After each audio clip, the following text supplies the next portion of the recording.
the progressive indemnity that's provided by the statute. So it's a very measured exposure that you have that you can anticipate. Obviously, the longer the employee has been employed, the higher that indemnity is going to be. And you have here, the severance payments are computed. For example, employees with up to 5 years of employment are entitled to 2 months' salary plus 1 week's salary for each completed years of service. For employees between 5 and 15 years of employment, it's 3 months' salary plus 2 weeks for each completed year of service. And for more than 15 years, 6 months' salary plus 3 weeks' salary for each completed years of service. So the longer you've had an employee, the more careful you're going to have to be in terms of making sure that you have established or documented the justification for letting them go. And there are 3 years. The statute of limitations for filing these claims is 3 years.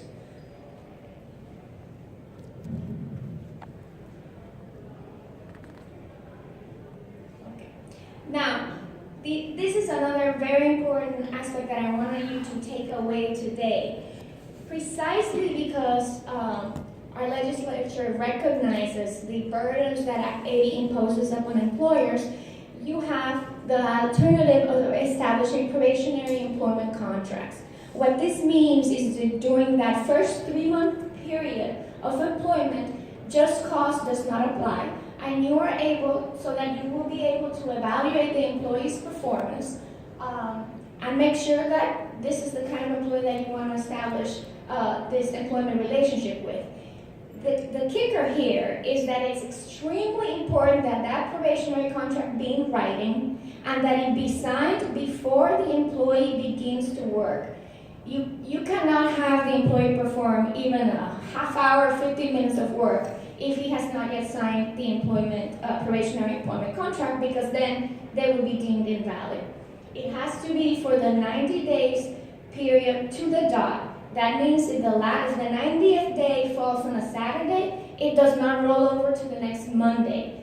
That's the last day where you need to advise the employer if he approved the probationary period or not. If you do not, and that employee shows up to work on the following Monday, day 100, day 92, then the probationary employment contract will not be of any use to you. What this means is that you can let go of an employee within those 90 days, even without just cause, and without being exposed to having to pay that progressive indemnity. This is one of those documents that you need to make sure that you have ready before you begin hiring employees. And it's a straightforward document. You just need to make sure that you have it signed and done with before you hire an employee or before they start working.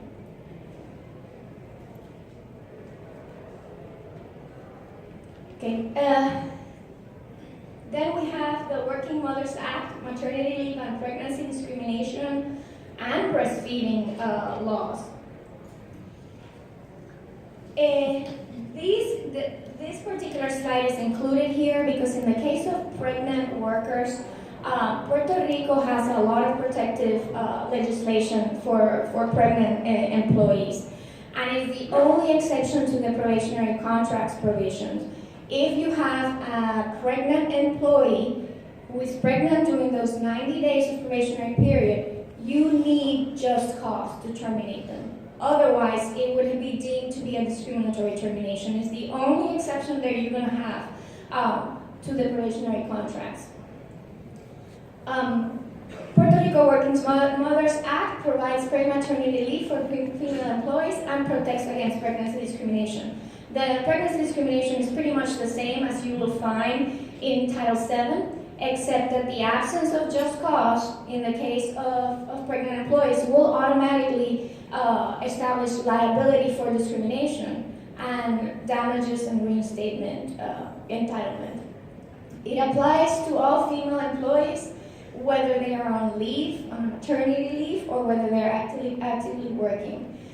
The right to maternity leave applies with the birth of a child, in the case of adoption of a child under the age of 5, for women only, and in the case of miscarriages or elective abortions. The length of leave is 8 weeks with pay for births and adoptions, and up to 8 weeks with pay as set forth by the physician for miscarriages or abortions. These kind of information you need to make sure you obtain from the employee regarding what's the expected date of birth, how long they're going to be able to work, so that you meet the deadlines established by the statute. Because basically, the employee is entitled to 4 weeks before giving birth and to 4 weeks after giving birth, or if the physician, attending physician, certifies it, which is what most women do in Puerto Rico, they can push back those 4 weeks before birth so that they can enjoy the full 8 weeks after having given birth. But the employer needs to make sure that the physician has certified that she is in fact capable of continuing to work up to that date. So you need medical certification to that effect. There's an additional entitlement to 12 weeks without pay if there are complications and the employee needs additional leave. For those cases, employers who are covered by the Family Medical Leave Act, these leaves can run concurrently with any 12-week entitlement under the FMLA. The other important thing that you see with a lot of the leave statutes that we're going to be including is that they include a job reserve provision. The employer must reinstate the employee to the same position that it had, insofar as it is still available, at the time of the conclusion of the leave. Particularly in the case of pregnancy discrimination, and you will see that it has a lot of interplay with what is just cause, is that the employee may not terminate, that in the case of pregnant employee, reduced productivity is not grounds for termination. It does not constitute just cause.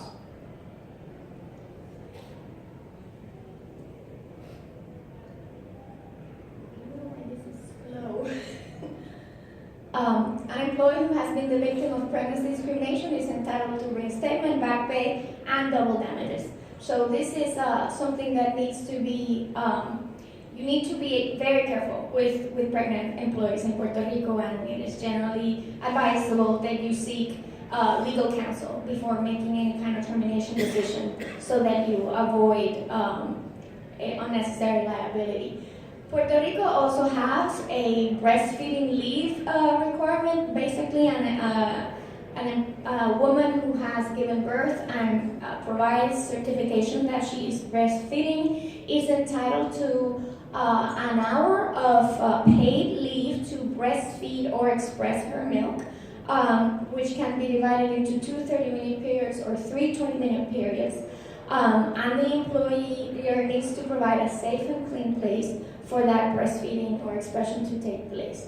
The leave can extend for 12 months from the date of the working mother returns to her duties, so long as she files the medical certificates that she is still expressing milk between at 4 and 8 months.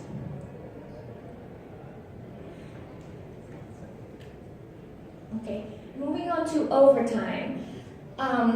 This is another one of those things that you need to have clear before you hire employees, particularly if you're going to be hiring non-exempt employees. And basically the exempt, non-exempt provisions of the Fair Labor Standards Act apply in Puerto Rico. What is an administrative, executive, or professional exemption? Basically, it's trailed by our overtime laws.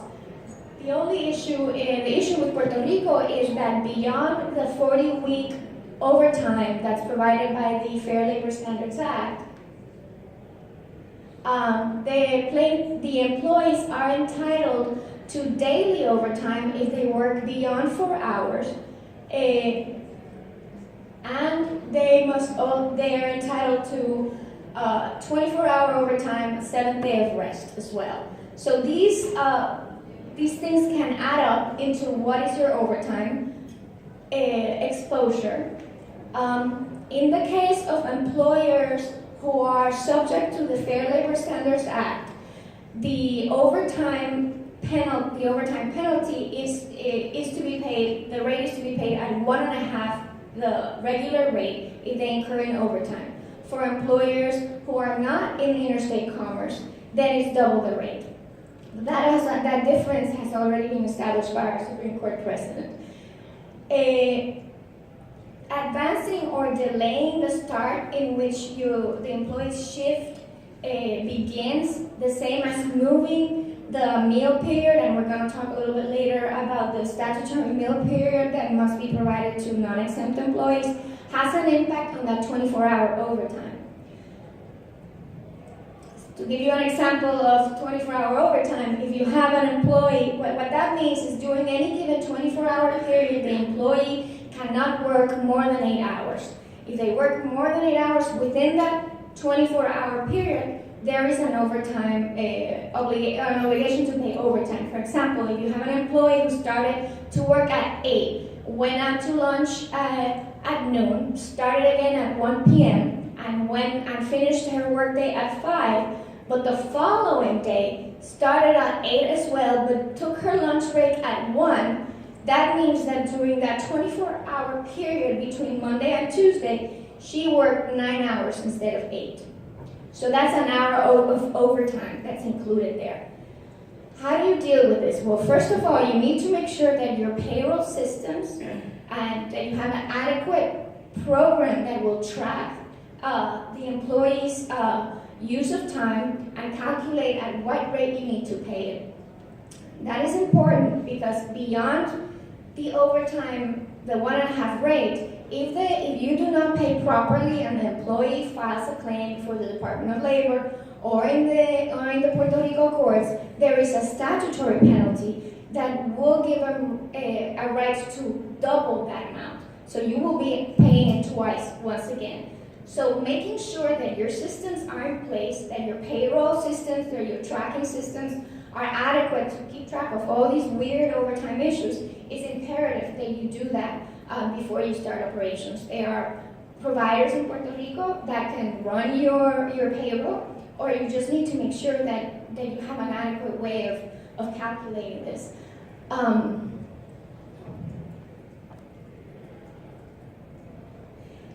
Another thing that you can do to avoid this 24-hour overtime issue is have a flex time agreement.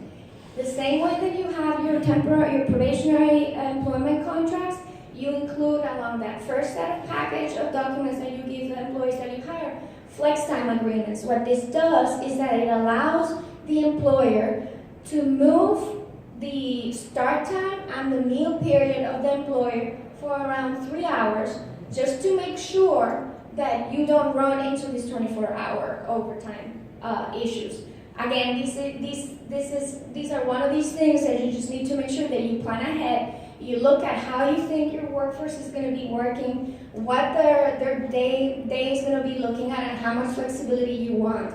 And just including a flex time agreement and having that on record will avoid incurring an unnecessary 24-hour overtime exposure. Employees are entitled to 1 day of rest for every 6 days of work. So you should have a non-exempt employee working 7 straight hours because you're going to run into overtime for that 7th day of work. For those of you who have operations or are used to having operations in the United States, what this means is that in the case of non-exempt employees, some of those flex time arrangement, compressed weeks, do not work in Puerto Rico. And you need to make sure that whatever policies and handbooks you're handing out to your employees have been reviewed to avoid giving the alternative of compressed weeks or extended weeks that will simply accrue your overtime because of these particular local provisions. Meal periods. Well, Puerto Rico has, beyond overtime, a statutory meal period that the non-exempt employee must be granted between the 3rd and the 5th hour of work. If the employee does not take that break within that specified amount of time, there is a meal period penalty. It is not overtime. It is a penalty that is paid in addition or even if there's no overtime. But again, you need to make sure that your schedules are adequate to comply with this requirement.